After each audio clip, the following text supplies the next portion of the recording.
Welcome to The Explainer. Today, we're diving into a sermon that tackles one of the biggest questions any of us can ask. What am I actually supposed to be doing with my life? Let's get right into it. So the entire sermon and our entire breakdown really hinges on this one question. It's asked by the Apostle Paul at the exact moment his entire world gets turned upside down. Think about it. It's a question of complete surrender. It's the pivot point from my plan to your plan. And that's exactly where we're going to start. Okay, so before we can even begin to figure out what we should do, the sermon says we have to go back. I mean, all the way back to the beginning. We need to look at the original blueprint for humanity and then see where it all went off the rails.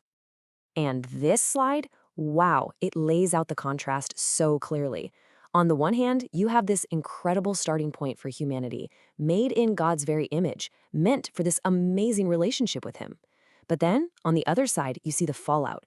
The choice to disobey, what the Bible calls sin, it didn't just bend the plan, it shattered it. And that led to separation, corruption, and eventually death. And here's the thing, this wasn't just a one-and-done mistake. As you can see from this timeline, the Old Testament shows this repeating pattern, this cycle. God provides a fresh start, with Noah, then a new people with Abraham, the law through Moses, but every single time, the human systems, the human leaders, they fail. And it always ends in disaster, collapse, and exile. The sermon's point is pretty clear.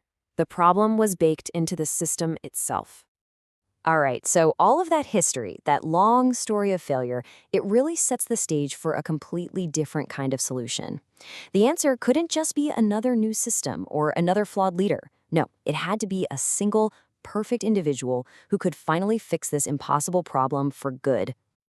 And that brings us to this really key theological idea, the king-priest.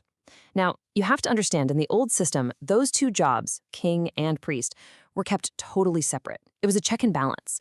In fact, any king who tried to act like a priest, well, it entered in disaster for him. But there was this prophecy from a guy named Zechariah that pointed to one person who would perfectly unite both roles, bringing together royal power and spiritual healing.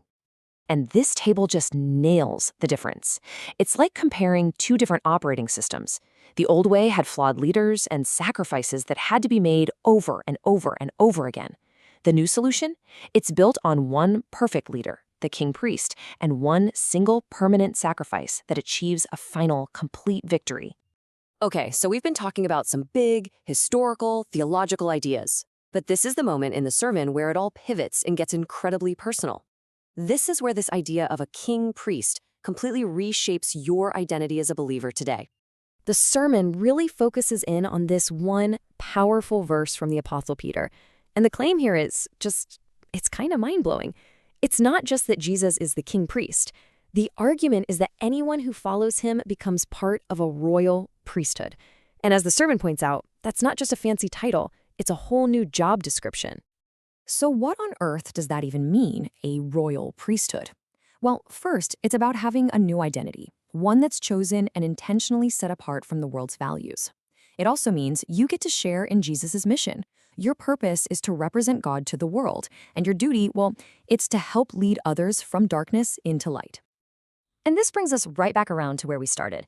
If this is the new identity, if believers are now part of a royal priesthood, what does that actually look like in your day-to-day life? We're back to that original question. Lord, what should I do? The sermon gives the answer in this practical 4-part blueprint. First, be holy, which just means being set apart for God's special purpose. Second, offer yourself willingly, like a living sacrifice. Third, follow the path of humility, recognizing that real authority comes from serving, not from being in charge. And finally, uphold justice and love, building your life on the very foundations of God's kingdom. And that's really the core message, isn't it? When we hear the word royal, we think of power, status, getting our own way. But this idea flips that completely on its head. This kind of royal life is actually defined by humble, purposeful sacrifice. It's about serving others. It's a radical redefinition of what it means to be a king. So after all is said and done, the sermon leaves us with this final, really challenging question. It takes it from being about big ideas and makes it intensely personal. After looking at God's plan, humanity's failure, and the ultimate solution, the question comes right back to you and me. In the kingdom of your own life, what or who is really sitting on the throne.